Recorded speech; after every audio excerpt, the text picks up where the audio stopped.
Hi, good morning to all. Again, welcome back to Kranti Kadi English classes. So guys, कई बार हम लोग बहुत confuse होते हैं। जो हमारे 10th क्लास का जो या 12th क्लास का जो बुक है उसमें प्रोज सेक्शन है, पोइट्री सेक्शन है, और हमें ये समझ में नहीं आता है कि वो प्रोज सेक्शन में वो एस्से है या फिर वो राइटिंग है या फिर वो स्टोरी है या स्पीच है। और इस तरीके से बहुत सारे कन्फ्यूजन हमारे माइंड में रहते हैं। हमें रखना पड़ता है कि ये जो चैप्टर है ये एस्से है, ये चैप्टर स्टोरी है। सो आज गाइज हम उस कन्फ्यूजन को दूर करने आपके बीच आए हैं। सो अभी आपका सारा कन्फ्यूजन दूर हो जाएगा हमेशा के लिए। सो गाइज, लिटरेचर क्या होता है? हम पढ़ते होंगे बहुत जगह लिटरेचर का जो लिटरल मीनिंग होता है, जो एक्चुअल मीनिंग होता है, वो होता है साहित्य। लिटरेचर मीन्स साहित्य। और जो आपकी 10th क्लास का जो बुक है उसमें जो प्रोज सेक्शन है और पोइट्री सेक्शन है, एक्चुअली में साहित्य है, ये लिटरेचर है। लिटरेचर मीन्स कि किसी भी जो भी राइटर है, जिन्होंने जो लिखा है, जो भी उन्होंने सोसाइटी के अंदर जो पाया है, उनको किसी ने स्टोरी फॉर्म में लिखा है, किसी ने एसे फॉर्म में लिखा है, किसी ने पोएम के फॉर्म में लिखा है, उनको ही लिटरेचर कहते हैं। So literature is a collection of works. क्या गाइस? लिटरेचर एक कलेक्शन ऑफ वर्क्स है। वर्क्स का मतलब क्या हो गया? वर्क्स में मतलब कि सारा कुछ आ गया। वर्क्स में आपका एसे राइटिंग आ गया, स्टोरी राइटिंग आ गया, उसमें बायोग्राफी आ गया, उसमें ऑटोबायोग्राफी आ गया। So literature, right? So literature is a collection of work, collection of works, collection of works. And works का मतलब क्या हो गया? वर्क्स का मतलब जो भी बड़े बड़े ऑथर रहे हैं, राइटर रहे हैं, जिन्होंने जो भी बुक्स लिखी हैं, जो भी पोएम्स लिखे हैं, जो भी स्टोरी लिखी है, वो सब के सब वर्क्स में आएगा, राइट? सब के सब क्या आएगा उसमें? वर्क्स में आएगा। फॉर एग्जांपल कबीर दास, हमारे कबीर ने जो लिखा है वो क्या है? वर्क्स है, राइट? तुलसीदास ने लिखा है वो क्या है? वर्क्स है, राइट? इस कालिदास ने लिखा है वो क्या है? वर्क्स है। वर्क्स का मतलब क्या हो गया कि वो भी एक साहित्य है, वो भी एक साहित्य है। और साहित्य एक्चुअली क्या होता है? साहित्य जो होता है गाइस, साहित्य का एक्चुअल मीनिंग होता है एक फिलॉसफी है। ये philosophy of writing on anything. किसी भी चीज पे फिलॉसफी का मतलब हो गया एक लिखने का जो वो सोच होता है, एक थॉट होता है। सो लिटरेचर क्या है? एक थॉट है, एक विचार है, जो कि सोसाइटी का एक्चुअल जो रूप है वो दिखाता है। लिटरेचर जब आप पढ़ेंगे तो आपको लिटरेचर से पता चलेगा कि सोसाइटी का एक्चुअल रूप उस जमाने में कैसा होता था, वो उस पोएम्स में नजर आता है, वो पोएम्स में और वो स्टोरीज में नजर आता है वो चीज। सो कलेक्शन ऑफ वर्क्स। अब वर्क्स में क्या हो सकता है गाइस? वर्क्स में आपका एसे हो सकता है, राइट? वर्क्स में आपका स्टोरी हो सकता है, वर्क्स में आपका नॉवेल्स हो सकता है, राइट? वर्क्स में आपका पोएम्स हो सकता है, राइट? POEMS, पोएम्स हो सकता है। वर्क्स में आपका बायोग्राफी हो सकता है, बायोग्राफी। अब कई चैप्टर्स हैं 10th में और 12th में इंग्लिश में, बिहार बोर्ड में, जिसमें कि बायोग्राफी भी हैं और उसके साथ साथ ऑटोबायोग्राफी भी है। तो हमें समझना पड़ेगा कि बायोग्राफी क्या होता है और ऑटोबायोग्राफी क्या होता है। बायोग्राफी का मतलब होता है गाइस किसी के बारे में पूरा, जब कोई और लिखता है, फॉर एग्जांपल कि कोई बुक लिखी है, वो किसी के बारे में लिखी हुई है लेकिन किसी और ने लिखी है, राइट? किसी और ने लिखी है तो उसको बोलते हैं बायोग्राफी, यानी कि किसी की जीवनी, किसी की जीवनी।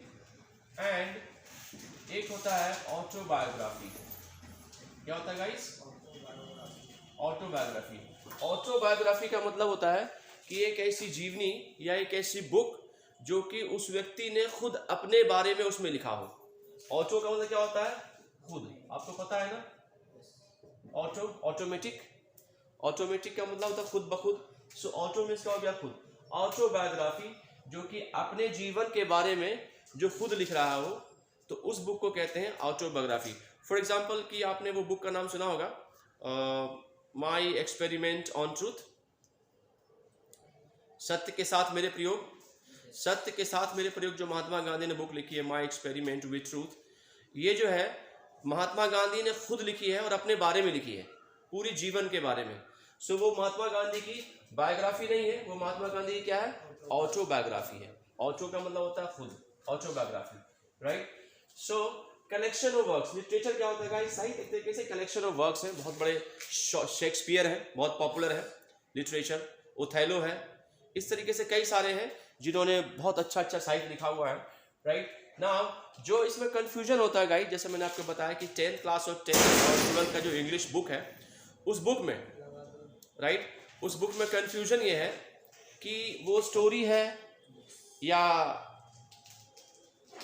एसे है, राइट। नाउ अब हम थोड़ा सा डिफाइन करेंगे स्टोरी और एसे को guys. Story and essay, right. Story का क्या मतलब होता है गाइस? फॉर एग्जाम्पल कोई भी, अगर आपका बुक का कोई चैप्टर है, फॉर एग्जाम्पल आपका फर्स्ट चैप्टर मान लेते हैं, कोई भी चैप्टर हो, first chapter, second chapter English का 10th क्लास का। सो स्टोरी का क्या मतलब होता है गाइस, कि स्टोरी में क्या होता है, एक कहानी होती है और वो कहानी जो होती है वो कई घटनाओं में होती है, कई इवेंट्स में होती है। कोई भी एक कहानी होगी उसमें तो कई सारी घटनाएं होंगी, राइट। फॉर एग्जांपल की जैसा मैंने बताया कि फॉर एग्जांपल की हीरो हीरोइन कॉलेज गए पढ़ने के लिए, कॉलेज गए, वहाँ मिले, उनकी फ्रेंडशिप हुई, उसके बाद उनकी शादी हुई, राइट। शादी के बाद फिर उनमें झगड़ा हो गया, झगड़ा होने के बाद किसी गलत फहमी की वजह से झगड़ा हो गया, फिर फिल्म के एंड में, मूवी के एंड में वो फिर मिल गए, फिर मूवी एंड हो गई, मूवी ख़त्म हो गई। ये क्या है, बहुत सारी घटनाओं से मिलके एक कहानी बनती है, बहुत सारे इवेंट्स मीन्स घटनाओं। सो स्टोरी क्या होता है, स्टोरी हो जाता है इवेंट्स, क्या होता है, सो मेनी इवेंट्स। इसमें बहुत सारी इवेंट्स होती हैं, इवेंट्स का मतलब घटनाएं, दुर्घटना वाला घटना नहीं, घटनाएं, बहुत सारी घटनाएं होती हैं, राइट। तो उसको हम बोलते हैं स्टोरी, राइट। लेकिन ऐसे में ऐसा कोई घटना नहीं होता है।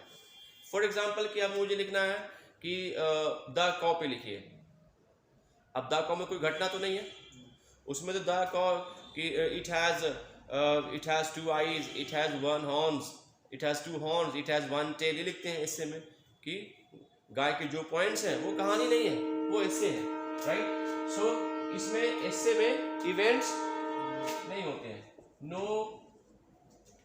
No series of events, series SERI, series of events. लेकिन इसमें सीरीज ऑफ इवेंट्स होते हैं। इसमें क्या होता है, सीरीज का मतलब पहले ये घटना घटी, फिर ये घटना घटी, फिर ये घटना घटी, सीरीज में लगातार, yes come, series of events. इसमें सीरीज ऑफ इवेंट्स नहीं है, राइट। उसके बाद स्टोरी में कैरेक्टर्स होते हैं, क्या होते हैं गाइस, कैरेक्टर्स, एक कैरेक्टर या 2 कैरेक्टर। फॉर एग्जांपल स्टोरी का मतलब मूवी में देखो कितना कैरेक्टर्स है, एक्टर होगी, एक्ट्रेस होगी, राइट। उसके बाद विलन होगा, उसकी फैमिली होगी, बहुत सारे लोग होंगे। सो स्टोरी में क्या होगा, बहुत सारे, सो मेनी कैरेक्टर्स, क्या हो गया, सो मेनी कैरेक्टर्स, राइट। ऐसे में ऐसा कोई ज़रूरी नहीं कि उसमें कैरेक्टर हो। अभी द कॉ में तो सिर्फ द कॉ पे लिख दिया, राइट। इसमें कैरेक्टर्स हो सकते हैं लेकिन उस कैरेक्टर पे बेस्ड स्टोरी नहीं होती है। इसमें जो स्टोरी होता है वो उसी कैरेक्टर पे बेस्ड होता है, मतलब 2 कैरेक्टर है, एक एक्टर है, एक एक्ट्रेस है, सारी स्टोरी उन्हीं दोनों के चारों ओर घूमती रहेगी, राइट। ऐसे में ऐसा नहीं, ऐसे में एक टॉपिक है, उसी टॉपिक पे आर्ग्यूमेंट्स होता है। ऐसे में क्या होता है गाइस, इसमें आर्ग्यूमेंट्स होता है। आर्ग्यूमेंट्स मतलब क्या होता है, आर्ग्यूमेंट्स का मतलब होता है कि बहस।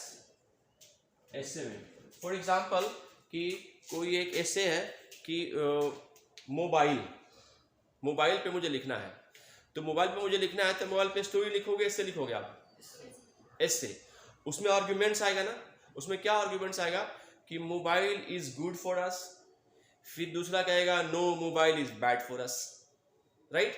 सो ये क्या हुआ, ये आर्ग्यूमेंट्स हुआ। आर्ग्यूमेंट्स का मतलब कि व्यूज, आर्ग्यूमेंट्स मतलब क्या होगा गाइस, व्यूज। आपका क्या व्यू है और मेरा क्या व्यू है, VIEWS, व्यूज। इसमें क्या होता है, व्यूज होता है, क्या होता है, व्यूज। व्यूज का मतलब क्या हो गया, आपका विचार क्या है, आपका आइडिया क्या है, व्यूज। आइडियाज, इसमें क्या होता है, आइडियाज। इसमें आइडिया नहीं होता है, इसमें व्यू नहीं होता है, इसमें तो स्टोरी है, इसमें पूरी स्टोरी है। स्टोरी का मतलब पूरी घटनाएं हैं कि पहले ये होगा, फिर ये होगा, फिर ये होगा, फिर ये होगा, तो आप बोलेंगे स्टोरी है, राइट। इसमें कोई ये नहीं है कि पहले ये होगा, पहले वो होगा। इसमें आप, एक ने बोला कि mobile is good for I, sorry, mobile is bad for I. Mobile जो आइज के लिए बैड है, सही नहीं है, mobile is bad for eyes, right. फिर किसी ने बोला mobile is good for study, right. So story नहीं है, वो आर्ग्यूमेंट्स है। आर्ग्यूमेंट्स का मतलब अपना अपना थॉट है, अपना अपना विचार है, आइडियाज है, थॉट है। देखो ये क्या है, थॉट्स है, अपना अपना सबका थॉट्स आइडियाज है, राइट। और सो इसमें कैरेक्टर, इसमें मेन जो मूवी जो चारों कैरेक्टर की तरफ घूमती रहती है, राइट। कैरेक्टर इसमें इंपॉर्टेंट होता है। इसमें कई बार आपके बुक में कुछ ऐसे हैं 10th क्लास में जिसमें कि कैरेक्टर है, लेकिन वो जो ऐसे है उस कैरेक्टर के चारों तरफ नहीं घूम रहा है। इसका मतलब वो कैरेक्टर, उसको हम स्टोरी नहीं मानेंगे, उसको हम ऐसे नहीं मानेंगे। इसमें कैरेक्टर हो सकता है, कैरेक्टर इसमें हो सकता है ऐसे में, लेकिन जो वो लिखा हुआ है वो पूरा इसके चारों तरफ नहीं घूमेगा पूरी कहानी, लेकिन स्टोरी में 2 कैरेक्टर होंगे, सारी कहानी हीरो हीरोइन के चारों ओर घूमती रहेगी, राइट। बट इसमें ऐसे में ऐसा नहीं होता है। फॉर एग्जाम्पल कि अभी देखो, आप एक बुक है, the first chapter is the pace for living। अब पेस फॉर लिविंग में जो 10th क्लास का बिहार बोर्ड का first chapter the pace for living. अब पेस फॉर लिविंग जो है ये क्या है, ये स्टोरी है या फिर ये ऐसे है। तो जब आप स्टोरी को पढ़ेंगे अच्छे से, इसमें आपको पता चलेगा कि इसमें कोई स्टोरी नहीं है, कोई कहानी नहीं है। इसमें बताया गया है किसके बारे में, कि लाइफ के बारे में, कि किस तरह से मॉडर्न मैन, जो आज का मॉडर्न मैन है, वो परेशान है।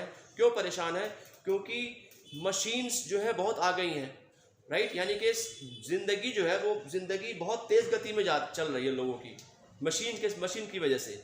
लेकिन कुछ लोग उस स्पीड से जिंदगी को नहीं ले जा पा रहे हैं, तो वो परेशान है। फॉर एग्जांपल आज के ज़माने में मोबाइल है, आप यूज़ करते हो, लेकिन जो मोबाइल यूज़ नहीं कर पा रहा है वो तो पीछे है ना, उसको तो पता ही नहीं है कि क्या चल रहा है क्या नहीं चल रहा है देश दुनिया में, उसको जानकारी नहीं है कि कौन सा नई चीज़ मार्केट में आई है। सो उसको फील हो रहा है कि हम बहुत पीछे हो गए हैं क्योंकि वो अपग्रेड नहीं कर पाया। सो इसमें ऐसा कोई स्टोरी नहीं है, इसमें क्या है कि एस्से है। द पेस फॉर लिविंग जो है, क्या है, पेस फॉर लिविंग एक एस्से है जिसमें कि सिर्फ ये बताया गया है, उसमें और आर्ग्यूमेंट्स है, व्यूज है, उसमें क्या है, थॉट्स है। जो राइटर है वो अपने बारे में बता रहा है कि राइटर बोल रहा है कि आई एम स्लो थिंकर, मैं स्लो थिंकर हूँ, लेकिन मैं जो रैपिड मूवमेंट है, जो फास्ट गति से जो जिंदगी आगे चल रही है, मैं उसके खिलाफ नहीं हूँ। लेकिन कुछ लोग जो हैं वो परेशान हैं, जैसे कि कॉर्न मर्चेंट जो है, एल्डरली कॉर्न मर्चेंट, वो इस गति से, इस स्पीड से वो परेशान है, राइट। उसके अलावा इसमें वो और भी बातें बताते हैं कि अगर इंटेलिजेंस टेस्ट लिया जाए, अभी कुछ लोगों का, तो सबसे कम मार्क्स मेरे आएंगे इंटेलिजेंस टेस्ट में। क्यों? क्योंकि मैं स्लो थिंकर हूँ। ये तो स्टोरी नहीं है, ये तो कोई स्टोरी नहीं है, ये तो सिर्फ एक एसे है, right. So the pace for living is an essay. So guys, that's all about it. So अब हम नेक्स्ट वीडियो में नए टॉपिक के साथ आएंगे। ऑलराइट, थैंक यू एंड जय हिंद।